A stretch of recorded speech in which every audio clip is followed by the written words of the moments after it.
So, think about what's the holy grail between somebody taking action or not. It's one word, certainty. When somebody is absolutely certain, the common word is believe, right? But you can believe at a general level, or you can believe what's certain. When you're absolutely certain that if I do this, it's going to get that result, and that result's going to change my life, you'll do it. When you think it absolutely is not going to work, you're never going to do it. The middle no man's land of maybe it'll work, maybe it won't, that's the piece that kills people, right? So if it's a must for you, you got to make it work, right? In our case, right? That's an example. If it's not a must for you and you're not sure, you don't know what to do. So years ago, I'd look around and say, okay, how do people get themselves to follow through that haven't been following through? What's the difference? And I started interviewing hundreds of people, literally, and eventually thousands, because I had thousands of my events. So I'd ask the group to give me their feedback. And I came up with this model. It's like the holy grail of belief, or the holy grail of momentum. It's like the difference between what makes the rich get richer and the poor get poor, right?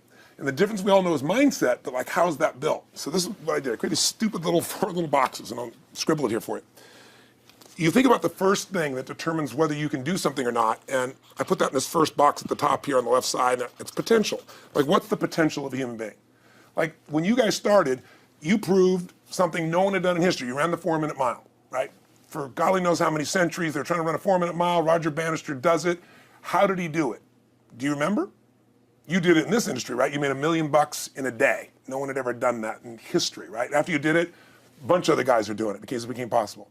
Roger Bannister didn't just go physically practice. He made a shift in his head. He practiced in his head because he could never achieve it physically, so he had to change in his head first so that the result became certain enough he believed it, and then his body got him through.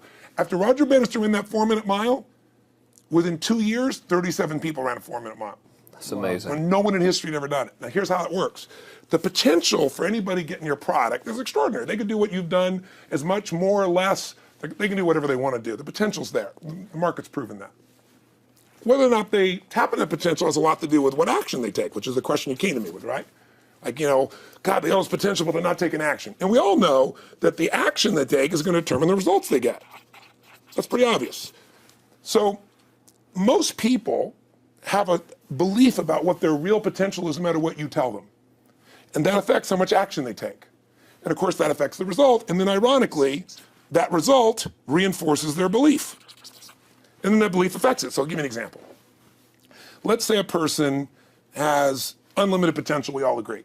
But they take little action, little results. Why? Because they have to start with a problem with their belief. They don't believe it's really going to happen for me. Maybe for Frank Kearns because he's got the cool hair and stuff, or maybe it's for you because you're so driven, but it's not me. Maybe Tony Robbins because he's a freak, got these big teeth. Whatever their thought process is, right? They got this thing, right? But what happens is, if you believe that there's very little potential, how much action are you going to take? Nothing. Nothing, little. And when you take little potential with a little action, what kind of results do you get? Lousy little results. And when you get little results, what does that do to your belief? You go, see, I told you this was a waste of time, told you this wouldn't work. And then what happens? You tap even less potential, you take even less action, you get even worse results, and your belief gets even weaker. And this sucker feeds on itself until you are in a downward spiral. It's poisonous. It's poisonous and it's self-fulfilling. Now, what if something could happen that could come along and fill you with a sense of absolute certainty? Not like I believe, but where you know. In you guys' case, mine as well, we knew because we had to. Because we burned the boats. There was no other option. We had to find the way. We weren't going to live that way. We all did it in different ways and for different reasons, but in essence, that was it. If you get yourself in a state of certainty that this is going to work, I'm going to find the way, and if this doesn't work, I will make the way, then you tap a lot more potential. And when you're certain in your potential, you take massive action. When you take massive action, you really believe in something, you get great results. When you get great results, your brain goes, see, I told you I was a stud. I told you this thing would work out. Now you're even stronger. You tap more potential, take greater action, greater results. That's how you went from $300 in a week to $2,500 in 5 days to $100,000 in a month to $1 million in a day. Same thing with you. And we get momentum. That's why the rich get richer and the poor get poorer. Now some people go out and they go, well, I'm going to take a bunch of action. All right, I'm going to open this product. I'm going to try it. And they'll say to you, I even did it. But it's like a salesman who goes and knocks on the door, and he knocks on 100 doors and says, you don't want one of these, do you? Yeah, exactly right. And even if he doesn't say it verbally, his face says it because he doesn't believe it's going to work. So his voice, his body, the execution is so weak. Maybe if he talks to 100 people, somebody's going to buy out of pity. They don't want his kids to starve, right? But he's not going to get the result. So the core difference in people is how do you produce certainty when the world isn't giving it to you? You go out and you try, in your case, you're 100,000 in debt and nothing's working. How do you keep yourself going? The way you did it, the way I did it, the way you're doing it, we may not have done it consciously, is we didn't change our potential, that was there. And it wasn't even taking more action. Taking more action with a belief it's not gonna work, it's not gonna change anything. We got results in our head that made us feel certain as if it had already happened. True or false for you? True. Right? So give me an example so people know I'm not just making this crap up. Well, I mean, just like when I had nothing, I already knew I was driving like Ferraris and Porsches and stuff because I always wanted those cars. I already knew I was going to have them. It was inevitable. Right. I inevitably, that was just my inevitable outcome. But how did you do that? Did you have a ritual? Did you think about it regularly? Was it one time you thought about it, or was it something you had an obsession towards? I had an obsession towards it. I mean, I used to work at a video store, which is the last job I ever had in my life. Thank God. And I used to go to work almost every day, and I used to bring 2 magazines with me to read on my breaks. Entrepreneur magazine, just to read about business and everything else, and read about what other people are doing, look for role models. And I used to carry an auto trader with me. And I used to look at Porsches that were for sale. Yeah. And people always used to ask me, what are you doing with that Auto Trader magazine? I'm like, well, I'm just picking out the Porsche that I'm going to buy. Right. Which probably got you a lot of crap. I did. People made fun of me. Sure. I actually had a boss at that job tell me, you really shouldn't do that to yourself, John, because it's very, very likely that is never going to happen. That it's very likely that you're never going to have that car. Yeah. That's the kind of belief he was trying to put in my head. And I was like, no, you don't realize that it's inevitable that I will drive here sometime in the near future with that car when I'm not working for you and drop movies off for you to put back on the shelf. And that actually happened. And it was one of the most fulfilling days of my entire life. And the great thing was when I pulled up in this car, I was in my mid-20s. Yeah. A car that most mid-20s. What kind of car was it? It was a Porsche 911 Turbo. It was a convertible and everything. Sure. Just a beautiful car. It was one I Death always dreamed rocket. of having. But for a few years I always circled the ads of which ones I was going to buy. Well, when I finally got it and I pulled up at the store, I had all these people, some people that were still working at this $7 an hour job were there years after I left. And I'll never forget this, even the boss and stuff, and the reaction of the people was like, wow, that is awesome. Yeah. Is that your dad's car? And all I said to them was, not exactly. Good for And you. I just smiled and just left. But it was, it's the weirdest thing, but I just knew it was going to happen. But you knew it because I conditioned myself you to did it to over know and over it was- again. yeah. When I was in high school, I was not a popular kid, but I was passionate and intense, and I'll never forget. Some people some particular girls gave me some crap, and a guy too. And I wrote in their journals or their annual yearbook at the end, I wrote, someday, I said, you treated me like hell. Someday I'll be rich and famous, and you'll be an effing truck driver. And you'll be sitting there, I'll be with with this beautiful woman of my life, rich, and you'll be watching me on television thinking, you wish you would have treated me better. I actually wrote this shit in people's annuals because I went to a 10-year high school reunion. People showed me this stuff, right? But it's like, I burned the bridges, baby. I was like, this is how it's gonna be. So I'll give you a perfect example of this. They did studies, many have been done at this element, where they want to say, how much does the mind affect performance? So take basketball. And I've worked with a lot of NBA players and turned them around, and one of the problems many of them have is they'll choke on the free throw line. Well, everybody knows in that case, if you normally shoot really well and now you're not, something's interfering, something's getting in front of your state, some uncertainty, right? Obviously. So they take a group and say, we're gonna make them better. How do you make somebody better who has got this mental block? So they take a group of guys and they're gonna do free throws, and they do one group where they just practice for 6 weeks. Totally intense practice, and I forget the number of free throws, but they gotta do this many free throws every day. Take a second group, and they have them not practice at all. Obvious. And they take a third group and they don't let them touch a basketball. All they do is have them practice in their mind, but the key is, it's not practice makes perfect, it's perfect practice makes perfect, as corny as that sounds. So these guys see themselves making the shot every single time, conditioning their mind and body that it's perfect every time. They're not interrupted by a reality that would screw with them. So at the end of 6 weeks, they tally it up, and now they give them a test to see who has the highest free throw percentage, success. What do you guess it's going to be? Well, the obvious person says, obviously, it's not the guys that didn't practice, but which one is it? The mind, or is it the ones that actually practice? I'm assuming the mind. Yeah, you would assume it because it's true. Right. You intuitively know the truth, that practicing's not enough. It's getting yourself so certain so many times that now when you go to do it, there's no hesitancy and you execute. It's having that absolute certainty that makes you tap your full potential, take massive action, get massive results, be reinforced to have even stronger belief. This is what makes somebody a star at anything. It's like Jack Nicklaus, the golfer. Yes. He visualized every shot and where it was going, landing right where he wanted it before he ever hit it. Every single time. And what do most Every golfers single do? time. They just take a practice swing and they kind of hope for the best and point in the right direction and hit it. And some of them, if they've had some bad hits, what are they really focusing on? You know, I don't what wanna I do don't that bad want to hit. do. I don't wanna do- exactly, exactly. And that's the same thing here. So I'll show you a little stupid little physical technique for this. So stand up for a second. You guys gonna do this? The camera show 'em? So try this for a second. So just put your feet together and then put your right index finger straight out in front of you like this, okay?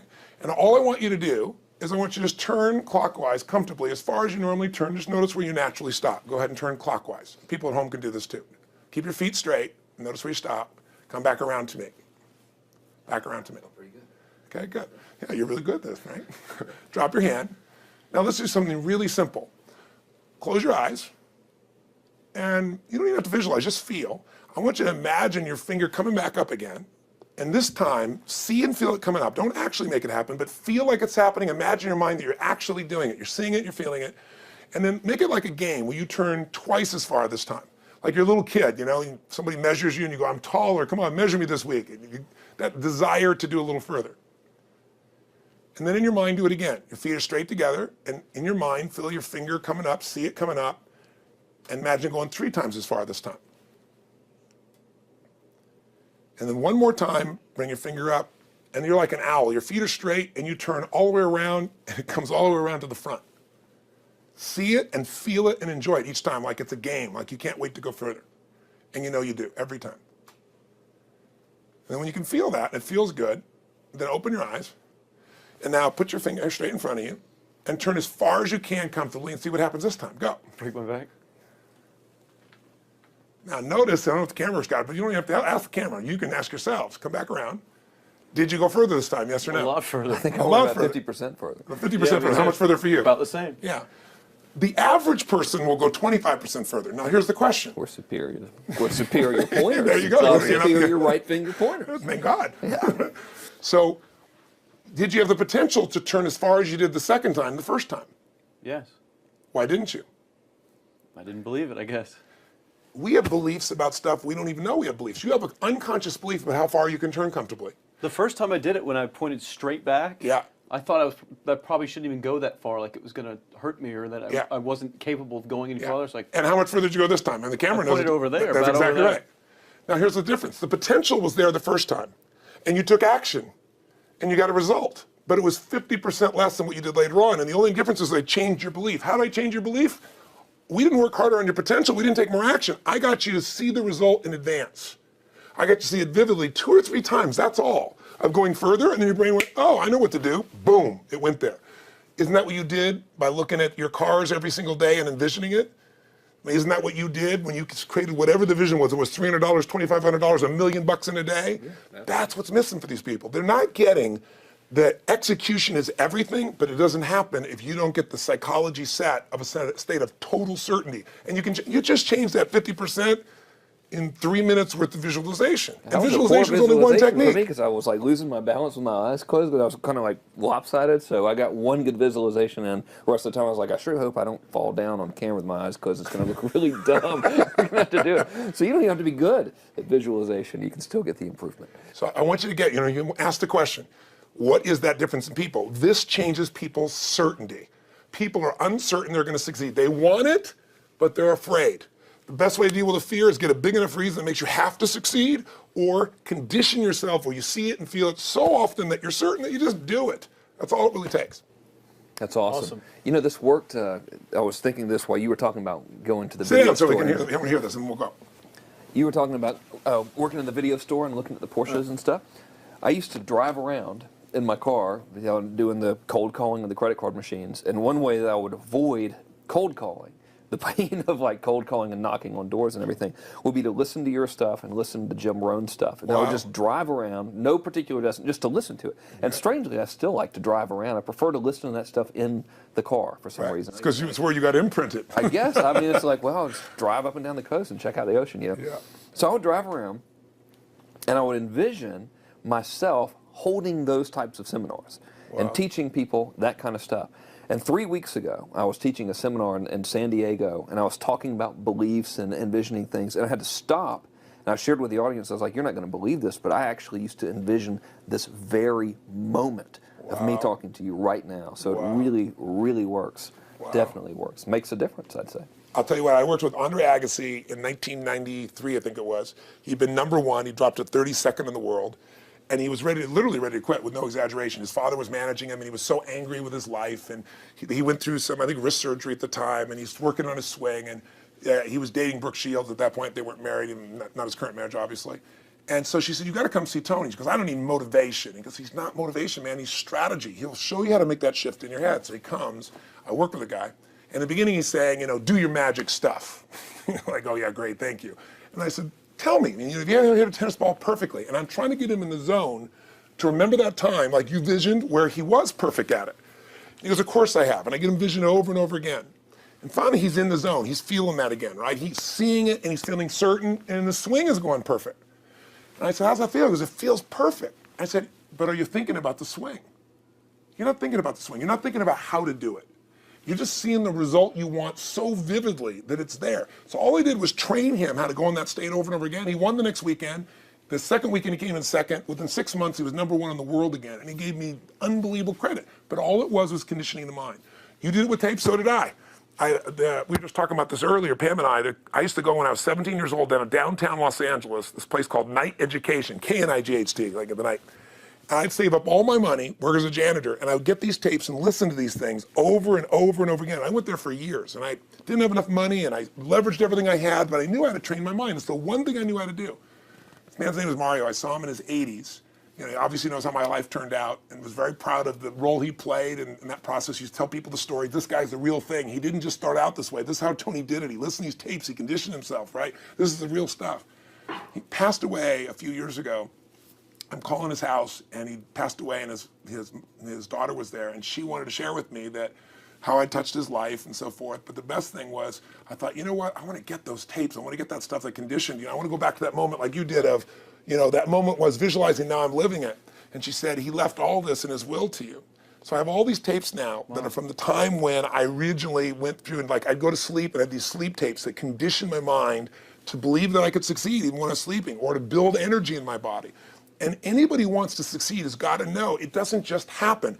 You can buy a product, but you also, with that product, have got to condition yourself. You got to make it a must, and you got to get a ritual. And if you do it, whatever you used to dream about you thought was so huge, you'll just live it. You'll live it like you lived this yesterday, like we're all living the life that we envision. Because we had to, and because we played this game with our head. We got the belief to be real by seeing it enough times and feel it enough times till our brain believed it, and then it made it happen. Which raised the potential, which made us take more action, which got us better results, which raised our beliefs again. That's right. And then that's why the rich get richer and the poor get poorer. So instead of bitching about it, change it.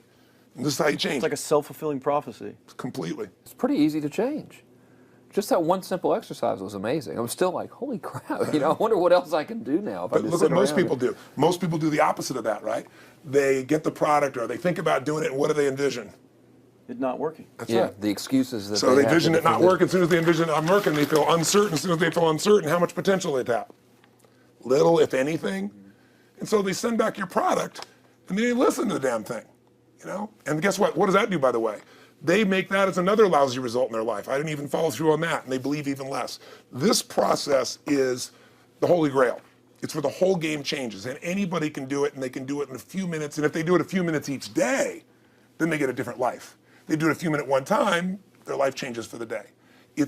We're defined by our rituals. Everybody's got rituals, certain things they do every day. And what we three have in common, and anybody that I know of who has a life that they're living that was once a vision, is we saw it again and again and again, even when it didn't work, even when you lost 100 grand, even when I'm working as a janitor, there's something we would not give up on. And if somebody watching wants to change their life, they got to decide what they won't give up on, and then put themselves in the state of momentum by a couple little rituals. That's all it takes. And I think especially when it comes to anything related to making money, like making money products or promises or courses, people are so inundated with scams and all this garbage, true garbage, that their natural thinking is that they're so skeptical. It's like they fall into the conditioning of, well, if anything's ever going to work, that thing has to prove it to me before I believe anything. So when they go to approach the thing to make more money with, They're like, well, I'm starting at 0, and this thing has to prove to me that it has any potential at all before I believe that it will. Don't you agree with that's the case? Unfortunately, it's the case, but here's the truth. When somebody says to me, in my business, even more, because a lot of people think I'm a motivator.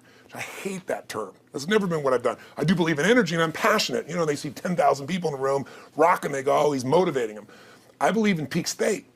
You get a top athlete, you get in a concert, and you get in state, right? The problem is, to defend themselves so they won't be disappointed again, they lower their expectations. So someone will say to me, well, I'm skeptical or I'm pessimistic. And my response to them is, no, man, you're gutless. It takes no guts to be skeptical. You don't have to have any capacity to be a critic. And now with the web, you don't even have to own that you're the one being the critic. You can burn somebody and, anonymously, right? I said, you know what? It takes guts to believe. And if you think something's going to do it for you without you putting your guts on the line, you might as well forget it right now. So this idea that I'm skeptical or they got to prove it to me, it's the biggest lie. What that really is your fear talking. You're so scared of failing, you don't even want to get your hopes up. And if you don't get your hopes up, you might say, well, what if they get their hopes up and somebody gets disappointed? How many disappointments have we experienced in our business careers and in our lives? The difference is some people take disappointment and let it destroy them. Other people take disappointment and let it drive them. And you get to choose. Are you going to turn this thing into why it didn't work and a bunch of stories and excuses? Or are you going to take this thing that didn't work and figure out what are you going to do to make it work? And it may not happen the first time, the second time, the third time, but the people that are relentless find the way. And it's the common denominator in all these guys that are kind of our friends or family, money masters, the new money masters is they all did it with will. Nobody here inherited this stuff. Everybody figured it out. And keep figuring it out. And it's going to keep changing. And you say, you know what? 1% of 99% of the money being made is being made by 1% of the people because only 1% of the people will condition their mind and condition their body and follow through some daily rituals. The rest will tell a story about why it didn't work, how it wasn't their fault. And you got two things in life. You got results or you got a story. And too many people think that that 1% is somehow entitled to it and they're not. Which is, it's just all in the head. It's all in the head. Belief. It's all in the head. Which can be changed with some conditioning. Basic conditioning. You just proved it to us. That's fun. That's why I made Get the Edge and Personal Powers, because I understood that from the very beginning.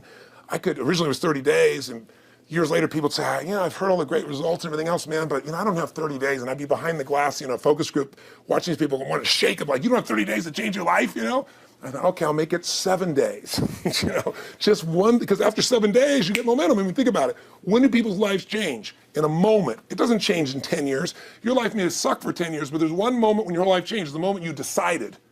When you said, no more, and I'm doing it, and you kicked yourself in the ass, and you made yourself go do something, right? When you finally said, enough, no more, I quit, or let's begin, or I love you, there's a moment when somebody's life changes. And that can be gotten in a couple of days. So people watching don't have to wait until they've mastered everything. They got to get started and do what's next, and just put themselves in a state where they start making some progress. Well, there it is. I think that's the answer that can help solve that problem with a lot of people. They'll just pay attention to it and do it. The bottom line is, all three of us and some of the people that we consider as family that are part of this process, we've all done well, and we don't need to do this stuff. We're able to do the stuff because underneath it all, people can see in your eyes, Frank, when you talk about $2,500 you made that day and the joy, right? Or you talking about not willing to settle, and just, I don't care what they say. They tell me I'm going to sit here and I should lower my expectations. I'm going to be driving my car in here and they're going to be delivering a video to me.